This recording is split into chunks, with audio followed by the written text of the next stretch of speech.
Communiqué numéro 1. Ce jour, 26 juillet 2023, nous, forces de défense et de sécurité, réunis au sein du Conseil national pour la sauvegarde de la patrie, CNSP, avons décidé de mettre fin au régime que vous connaissez.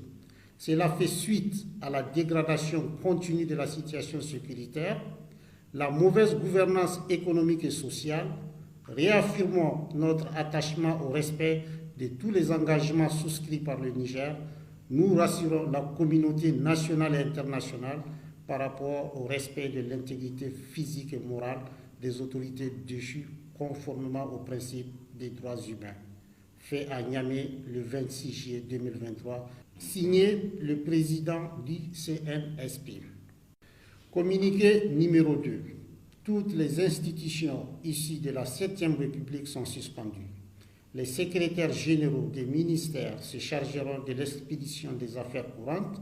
Les forces de défense et de sécurité gèrent la situation. Il est demandé à tous les partenaires extérieurs de ne pas s'ingérer. Fait à Niamey le 26 juillet 2023. Signé le président du CNSP. Communiqué numéro 3.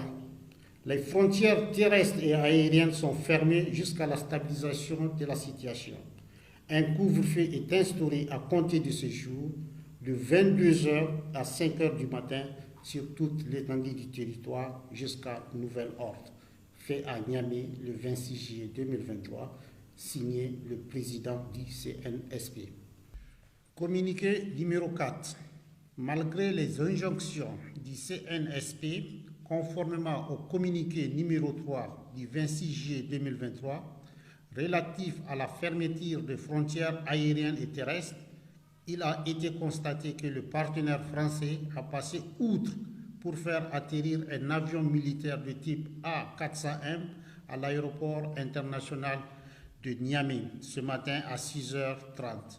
Le CNSP rappelle une fois pour toutes au respect strict des dispositions du communiqué numéro 3, fait à Niamey le 27 juillet 2023, signé le président du Conseil national pour la sauvegarde de la patrie. Communiqué numéro 5.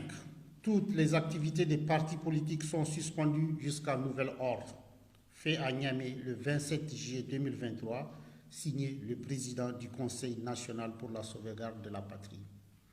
Communiqué de l'état-major des armées.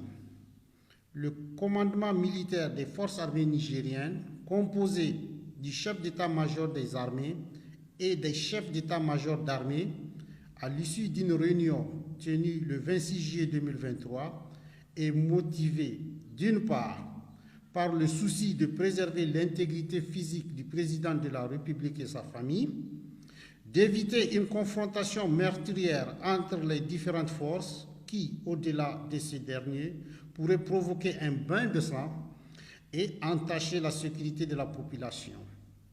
Et d'autre part, par le souci de préserver la cohésion au sein des forces de défense et de sécurité, ont décidé de souscrire à la déclaration des forces de défense et de sécurité.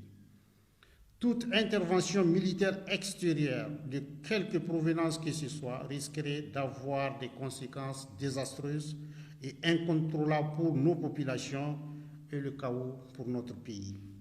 L'état-major des armées rappelle par ailleurs que notre pays reste toujours en proie à l'insécurité imposée par les groupes armés terroristes et autres groupes du crime organisé. Par conséquent, il invite l'ensemble des forces de défense et de sécurité à rester concentrées sur leur mission et à conserver leur combativité bien connue pour la poursuite de la lutte contre le terrorisme et le crime organisé, pour l'objectif ultime qui est le bien-être de nos populations. Fait à Niamey le 27 juillet 2023, le général de division Abdou Siddikou Issa.